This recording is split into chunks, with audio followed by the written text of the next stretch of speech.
ဒီပစ္စည်းကိုစိတ်ကန်းကနေစိတ်ယုံစီတဲဆောင်ပေးနိုင်ရင်ဒေါ်လာ90တန်းကတင်းတို့ရမှာပါအလကားရမယ်ပတ်စံလို့ရောတကယ်ထင်လားဒါပေမဲ့ဒါကတာမန်ကုန်စီမဟုတ်ဘူးကမ္ဘာအကြီးဆုံးပရိုပိန်ပရိုပီလင်းခွေးထုတ်တဲ့တာဝါတိုင်ကြီးပါမလောက်တော့ကြီးမလဲဆိုရင်အရှည်138.6မီတာအချင်း10.8မီတာရှိပြီးအထက်90မြင့်နဲ့အဆောက်အဦထက်တောင်ပိုမြင့်ပါတယ်အလေးချိန်ကတန်းကျိန်း2558ရှိပြီးကားအစီးရဲ့နှာခေါင်းကျော်ကိုစုပြီးခဟေဆော်ထားတယ်လို့ပါပဲ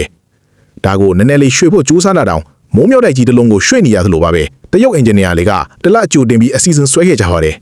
လမ်းကြောင်းပေါ်ကအတအစီ20ကျော်ကိုရှင်းလင်းခဲ့ရတယ်လို့တိုးဂိတ်တွေကိုဖျက်သိမ်းတာဆက်သွယ်ရေးလိုင်း31လိုင်းကိုလမ်းကြောင်းပြောင်းတာနဲ့လျှက်စစ်လိုင်း23လိုင်းကိုဖယ်ရှားတာတွေလှုပ်ဆောင်ခဲ့ရပါတယ်ပြင်ဆင်မှုတသက်တင်ရပ်ပေါင်း40ကြာခဲ့ပါတယ်6.6 ကီလိုမီတာရှိတဲ့ခရီးစဉ်ကို34နာရီကြာအောင်တည်ဆောင်ခဲ့ရတာပါမီတာတိုင်းအကျော်တိကျတဲ့တော်ချစ်မှုတွေလိုအပ်တယ်လို့လမ်းကွေတိုင်းမှာလည်းတေချာဂီယူဆိုင်ညှိယူခဲ့ရပါတယ်ပညာရှင်တွေကဒါဟာမဖြစ်နိုင်ဘူးလို့ပြောခဲ့ပေမဲ့တရုတ်အဖွဲ့ကတော့မှားကြောင်တက်တည်ပြခဲ့ပါတယ်တယူမိုဟာအပိအနာအစမရှိပဲချောမွေခဲ့တယ်လို့နောက်ဆုံးတာဝါတိုင်းကိုတင်တာကိုလည်းပထမအချိန်စူးစမ်းမှုမှာတင်အောင်မြင်သွားပါတယ်ကဲတကယ်ချင်းလို့ရင်တင်တို့ရော project ကြီးကင်ပြီးစီးပွားရေးအောင်မြင်ကြပါစီဗျာ